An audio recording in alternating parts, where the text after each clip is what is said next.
اللہ پاک نے ہمارے پیارے نبی حضرت محمد مصطفیٰ صلی اللہ علیہ وسلم کو بہت پیاری پیاری سی اور جامع دعائیں سکھائی ہیں، جن میں سے ایک دعا جب میں نے پڑھی تو میرا دل چاہا کہ میں آپ سب سے بھی اس کو شیئر کروں۔ دعا کچھ اس طرح سے ہے جس میں ہم اللہ تعالیٰ کی پناہ 4 چیزوں کے لیے مانگتے ہیں۔ اللہم انی، اے اللہ تعالیٰ بے شک میں اعوذ بکا پناہ چاہتی ہوں آپ کی، من زوال نعمتک نعمتوں کے زوال سے، وتحول عافیتک اور تیری عافیت کے پلٹ جانے سے، تیری عافیت کے تغیر سے، وفجاءت نقمتک اور تیری ناگہانی پکڑ سے، وجمیع سخطک اور تیری تمام تر ناراضگیوں اور ہر طرح کے غصے سے۔ اس میں 4 چیزوں سے پناہ مانگی گئی ہے۔ یہ اتنی خوبصورت دعا ہے، اگر ہم اس پہ غور و فکر کریں تو ہمیں بہت کچھ سیکھنے کو ملتا ہے۔ جیسے پہلی بات پہ اگر ہم غور کریں، اللہم انی اعوذ بک من زوال نعمتک، اے اللہ تعالیٰ بے شک میں آپ کی پناہ چاہتی ہوں کہ نعمتوں کا زوال ہو۔ نعمت کیا ہے؟ نعمت اللہ تعالیٰ کا انعام ہے، نعمت اللہ تعالیٰ کا احسان ہے۔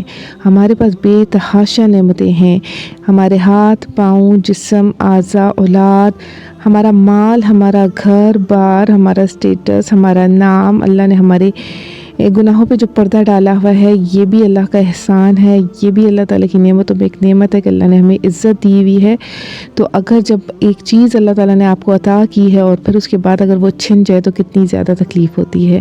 میں اس کی مثال اس طرح سے دوں گی کہ اگر ایک بچہ ہے اور اس نے آئس کریم کا ٹیسٹ نہیں کیا ہوا تو اس کو پتہ ہی نہیں ہے کہ آئس کریم کیا ہے، اگر کوئی اس کو دے اور واپس لے لے تو اس کو کوئی فرق نہیں پڑے گا، لیکن جس بچے نے اس کا ٹیسٹ کیا ہوا ہے تو اس کے لیے اس کا ملنا اور پھر چھن جانا بہت تکلیف دہ ہوگا۔ تو جو چیزیں، جو نعمتیں اللہ تعالیٰ نے ہمیں دی ہیں، ہمیں اللہ سے دعا کرنی چاہیے کہ وہ نعمتیں ہم سے نہ چھنیں، اس کا زوال نہ آئے۔ کیوں زوال آتا ہے نعمتوں کا؟ دوسرا بڑا سوال اس وقت آتا ہے زوال جب ہم لوگ نعمتوں کی ناقدری کرتے ہیں، جب ہم نعمتوں کو صحیح استعمال نہیں کرتے، جب ہم نعمتوں کو ضائع کرتے ہیں، جب ہم ناشکری کرتے ہیں، جب ہم بے قدری کرتے ہیں۔ تو اللہ سے یہ دعا کریں کہ ہمیں اپنی نعمتوں پہ شکر گزار بنا، کیونکہ نعمتیں تو اللہ کا احسان ہے، ہم اسے فور گرانٹیڈ سمجھتے ہیں کہ جو ہمیں مل گیا اس پہ ہمارا حق ہے۔ ہم نے کیا ہی کیا ہے کہ ہمارا کسی بھی چیز پہ کوئی حق ہے؟ یہ تو سب ہمارے اللہ تعالیٰ کی مہربانی اور احسان ہے کہ اللہ نے ہمیں یہ نعمتیں عطا کی ہیں، جس پہ ہم فخر کرتے ہیں، ناز کرتے ہیں اور اپنی بڑائی سمجھتے ہیں۔ نہیں، یہ اللہ کی بڑائی ہے۔ تو جب ہم اللہ کی بڑائی سمجھیں گے، اس کو صحیح طریقے سے استعمال کریں گے، زبان سے بھی شکر ادا کریں گے، اپنے عمل سے بھی شکر ادا کریں گے۔ عمل سے کیسے؟ کہ ہم جو ہیں وہ نعمتوں کو صحیح جگہ پہ صحیح وقت پہ استعمال کریں گے، اس کو ضائع نہیں کریں گے۔ تو نعمتوں کا ضائع ہونا 2 طرح سے ہے، ایک تو نعمت کو استعمال ہی نہ کرنا، ٹھیک ہے، تو ضائع ہو رہا ہے، ہمارا وقت بھی ایک بہت بڑی نعمت ہے، ہم اسے صحیح جگہ پہ استعمال ہی نہیں کر رہے، بس ضائع ہو رہا ہے۔ اور دوسرا یہ کہ اس کا غلط استعمال کرنا۔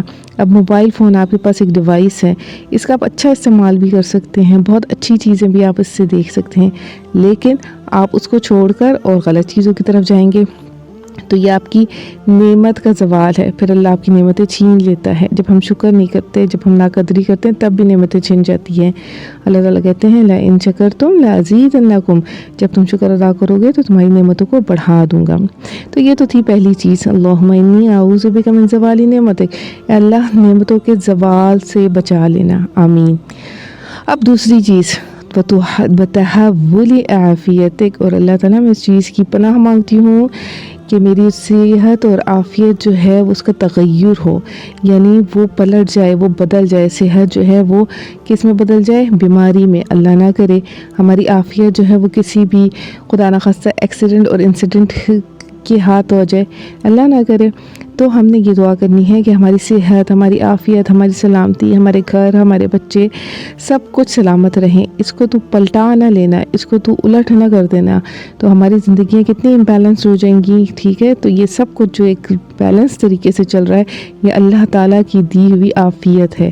تو اس کے لیے بھی دعا کریں کہ اللہ اس سے بھی میں پناہ مانگتی ہوں کہ تو مجھ سے یہ لے لے یا اس کو بدل دے، اور تیری ناگہانی پکڑ سے، یہ تیسری چیز ہے دیکھیں اللہ تعالیٰ جب نعمتیں دیتے ہیں اور ہم اس کی قدر نہیں کرتے، صحت اور عافیت دیتے ہیں تو ہم اس کی قدر نہیں کرتے، تو پھر اللہ تعالیٰ کیا کرتے ہیں، اللہ تعالیٰ پھر ناراض ہو کر ہماری پکڑ کرتے ہیں۔ اچانک کے زلزلے آنا، بڑے بڑے سے ایکسیڈنٹس ہونا، لاوا کا نکل جانا، بڑے سیلاب آ جانا، اس طرح بہت ساری آفتیں آتی ہیں جو اللہ تعالیٰ کی ناراضگی کا اظہار ہیں۔ جب ہم اللہ تعالیٰ کی ناراضگی کرتے ہیں تو پھر ہمیں ان کا سامنا کرنا پڑتا ہے۔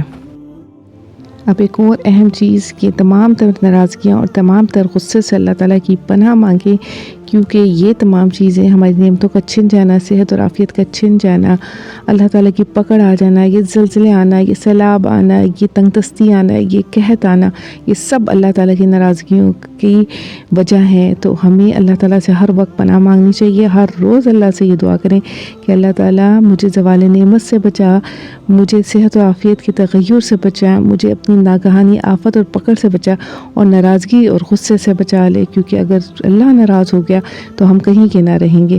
تو اللہ کو اپنا سچا اور پکا دوست بنائیں، ان چیزوں پہ غور و فکر کریں، اور انشاءاللہ تعالی ہم بہتری کی طرف جائیں گے اور اپنی نعمتوں کی بہترین حفاظت کر سکیں گے، اس کا بہترین استعمال کر کے اور اس کا بہت شکر ادا کر کے۔ جزاک اللہ خیرن کثیرا۔ ملتے ہیں اگلی ویڈیو میں کسی اچھی سی دعا، کسی اچھی سی بات کے ساتھ۔ تب تک کے لیے اپنا خیال رکھیے، take good care, stay blessed, stay happy. اللہ حافظ۔